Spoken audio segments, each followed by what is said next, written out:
नमस्कार. जर तुमचे घर दक्षिणमुखी असेल किंवा तुम्ही जे घर खरेदी करणार आहात ते दक्षिणमुखी असेल तर तुम्ही ते घर कसे भाग्यवान बनवू शकता, वास्तुशास्त्रानुसार ते जाणून घेऊया.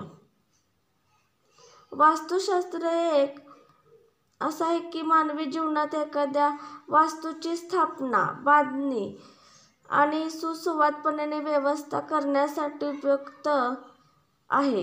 वास्तुशास्त्रानुसार दक्षिणमुखी घरे अनेकदा वास्तुदोषाचे कारण मानले जाऊ शकते, परंतु याचा अर्थ असा नाही की अशा घरामध्ये सुख शांती नसते. वास्तूनुसार दक्षिणमुखी घरामध्ये सकारात्मक ऊर्जा वाढवण्यासाठी काही उपाय केले जाऊ शकतात. जर तुमचे घर दक्षिणमुखी असेल किंवा तुम्ही जे घर खरेदी करणार आहात ते दक्षिणमुखी असेल तर तुम्ही ते घर कसे भाग्यवान बनवू शकता हे देखील जाणून घेऊया. मुख्य दरवाजा. वास्तूनुसार मुख्य दरवाजा दक्षिण दिशेला असणे शुभ मानले जात नाही. जर तुमच्या घराचे मुख्य प्रवेशद्वार दक्षिण दिशेला असेल तर दुसरे प्रवेशद्वार उत्तर दिशेला बसवण्याचा सल्ला दिला जातो. त्यामुळे दक्षिण दरवाजाचे वास्तुदोष दूर होण्यास मदत होईल. मुख्य दरवाजा स्वस्तिक बनवा किंवा त्यावर शुभ लाभ लिहा. मुख्य गेटच्या बाहेर तुम्ही देवी लक्ष्मीची शुभ मूर्तीची स्थापित करू शकता. भिंतीचा रंग. दक्षिणमुखी भिंतीवर गडद रंग वापरणे टाळा. निळा किंवा काळा रंग वापरू नका.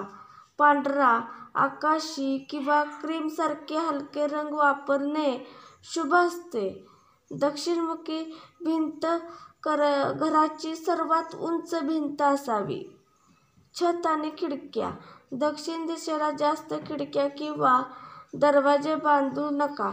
छताचा उतार दक्षिणेकडे तोंड करून उत्तरेकडे असावा. दक्षिणमुखी घरामध्ये वास्तू संतुलित करण्यासाठी दक्षिण दिशेला जास्त खिडक्या किंवा दरवाजे करू नयेत. वास्तूचे तत्त्व नैसर्गिक प्रकाश आणि हवेचे अभिसरण लक्षात घेऊन तयार करण्यात आले आहे. त्याचवेळी छताचा उतार दक्षिणेकडे उत्तरेकडे असावा. असे केल्याने पावसाच्या पाण्याचा योग्य निचराही होतो आणि घराची रचना मजबूत राहते. ब्रह्मस्थान शुद्धीकरण. वास्तुशास्त्रात घराच्या मध्यभागाला ब्रह्मस्थान मानले जाते.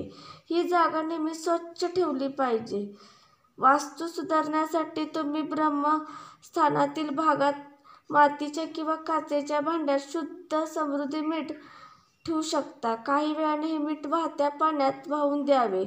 असे केल्याने घरातील नकारात्मक ऊर्जा निघून जाते आणि सकारात्मक ऊर्जेचा संचार वाढतो असेही मानले जाते. जड फर्निचर किंवा मशीन. वास्तुशास्त्रानुसार जड फर्निचर किंवा मशीन दक्षिण दिशेला ठेवू नका. दक्षिण दिशेला स्वयंपाकघर किंवा पूजास्थानही बनवू नका. तुम्ही दक्षिण दिशेला स्नानघर बनवू शकता. ब्रह्मस्थान घराच्या मध्यभागी शुद्ध समुद्रमीठ ठेवून ते वाहत्या पाण्यात प्रवाहित केल्याने वास्तुदोष कमी होतो. तुम्ही काचेच्या किंवा चिनीमातीच्या भांड्यात समुद्राचे मीठ उघड्या तोंडाने भरून ते रात्रभर ठेवू शकता आणि दुसऱ्या दिवशी तुम्ही ते वाहत्या पाण्यातही फ्लश करू शकता. असे 3 दिवस करा. लक्षात ठेवा की कोणत्याही त्या मीठावर कोणीही पाऊल ठेवू नये. या गोष्टी महत्त्वाच्या आहेत. वास्तुशास्त्र सर्व समस्यांवर उपाय नाही. घरात सकारात्मक वातावरण निर्माण करण्यासाठी वास्तूसोबत स्वच्छता, वायू, जीवन आणि सकारात्मक विचार या गोष्टीचा महत्त्वाचा आहेत. जरी तुम्ही वास्तूमध्ये कोणतेही मोठे बदल करू शकत नसाल तरी तुम्ही लहान उपाय करू शकता. तुमच्या घरात सकारात्मक ऊर्जा वाढवू शकतात. माझा व्हिडिओ आवडला असला तर लाईक व शेअर व कमेंट व सबस्क्राईब करा. धन्यवाद. श्री स्वामी समर्थ.